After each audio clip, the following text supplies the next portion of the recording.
স্বরাষ্ট্র দপ্তর কিংবা স্বরাষ্ট্র দপ্তরের মন্ত্রীর চরম ব্যর্থতা এবং প্রশাসন চালানোর অক্ষমতার অভাবে গত 4 বছর ধরে 6062খানা পুলিশের স্পেশাল এক্সিকিউটিভ পদ নিয়োগ করতে ব্যর্থ হয়েছে রাজ্য সরকার। রাজ্যব্যাপী বেকার মহলে এ নিয়ে গুঞ্জন ও অভিযোগ চলছে সরকারের বিরুদ্ধে, স্বরাষ্ট্র দপ্তরের বিরুদ্ধে। রাজ্যব্যাপী গুঞ্জন চলছে সরকার সম্পূর্ণভাবে আমলা নির্ভর হয়ে পড়েছে। আমলারা যে রকম বলছে সরকার সেরকম কাজই করছে, নিজের মতো করে কোনো কাজ করতে পারছে না বা করার উদ্যোগ গ্রহণ করছে না। প্রশাসন চালাতে কার্যত ব্যর্থতার কুফল নানাভাবে ভুগতে হচ্ছে রাজ্যবাসীকে।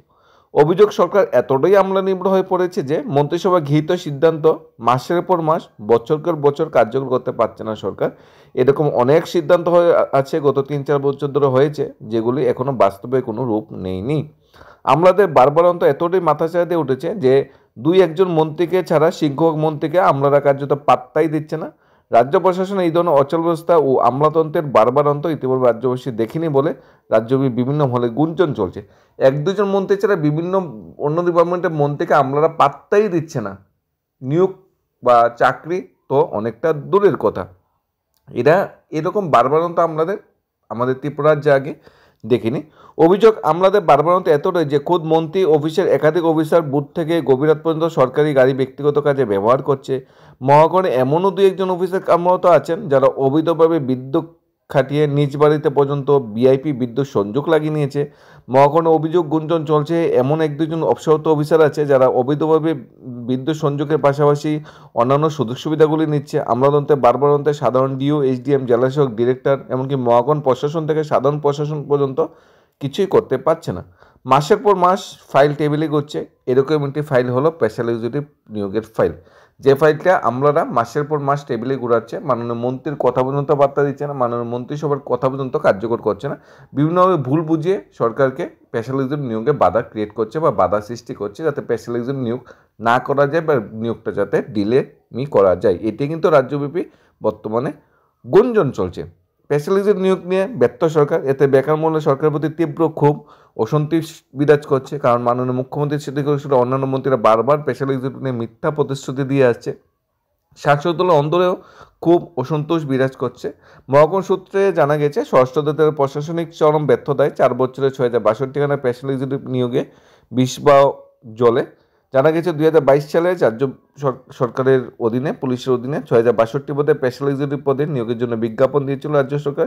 সেই মোতাবেক স্পেশাল এক্সিকিউটিভ চাকরির জন্য হাজার হাজার বেকার আবেদন করে এবং 2023 সালে ভোটের আগে স্পেশাল পদে নিয়োগ করা হবে এই স্টেটমেন্টটা দিয়েছিল মাননীয় মন্ত্রী সুশান্ত চৌধুরী। কিন্তু 2023 বিধানসভা, 2024 লোকসভা, 2024 পঞ্চায়েত ইলেকশন গিয়েছে, এর সামনে এডিসি এবং পৌরসভা ইলেকশন আছে, এখন পর্যন্ত স্পেশাল এক্সিকিউটিভ নিয়োগ করা হচ্ছে না। যদি রিটেন পরীক্ষা হতো তাহলেও মেনে নেওয়া যেত যে রিটেন হয়েছে, একটু সময় লাগছে। সেখানে কোনো রিটেন পরীক্ষা নেই, ভাইবার মাধ্যমে মার্কস, মানে যেদিন ভাইবা হয়েছে সেই দিনই সবাই জানে কে কত পেয়েছে, সাথে সাথেই মার্কস বসিয়ে নিয়েছে। সবগুলো একসাথে করলে ম্যাক্সিমাম 1 মাস সময় লাগার কথা স্পেশাল এক্সিকিউটিভ রেজাল্ট দেওয়ার। কিন্তু চরম প্রশাসনিক ব্যর্থতা এবং প্রশাসনিক অচল ব্যবস্থা, আমলাতন্ত্র, সরকারের কথা না শোনা, মন্ত্রিসভার কথাকে পাত্তা না দেওয়া, মন্ত্রীকে পাত্তা না দেওয়া, আমলারা নিজের মতো করে সরকার পরিচালনা করার জন্য আজকে ত্রিপুরার এই যে স্পেশাল যে চাকরির পরিস্থিতি এই জায়গায় এসে পৌঁছেছে।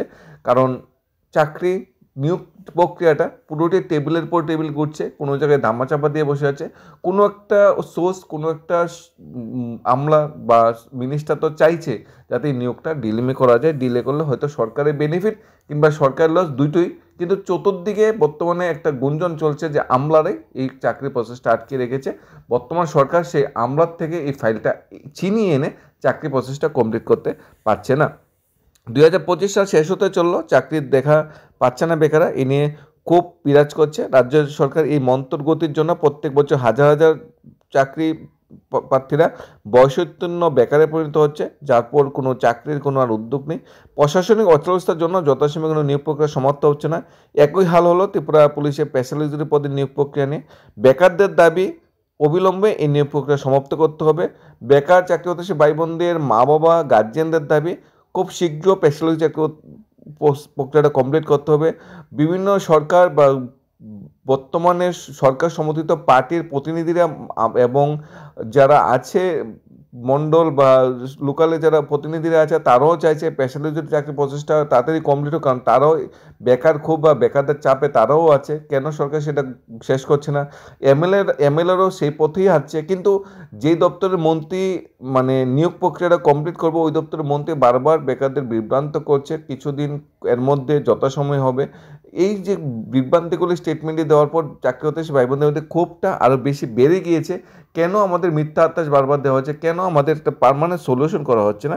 এই নিয়ে এই প্রতিবেদনটা আজকে উঠেছে। বেকারদের দাবি মানতে হবে, বেকার চাকরি ভাই বোনদের পরিবারের দাবি মানতে হবে, লোকাল প্রতিনিধিদের দাবি মানতে হবে, যাতে পুরো নিয়োগ প্রক্রিয়া কমপ্লিট করে সবাইকে যাতে একটা বার যাতে নিঃশ্বাসটা ভালোভাবে প্রশ্বাসটা ভালোভাবে নেওয়া যায়, তার যাতে সুযোগটা সরকার করে দেয়, সেটাই সরকারের দাবি। অন্যথায় রাজ্যব্যাপী সরকারের বিরুদ্ধে বৃহত্তর আন্দোলনে যেতে বাধ্য হবে আমাদের রাজ্যের অপামর যে চাকরি প্রত্যাশী বেকার ভাই বোনরা আছে তারা সবাই। ধন্যবাদ।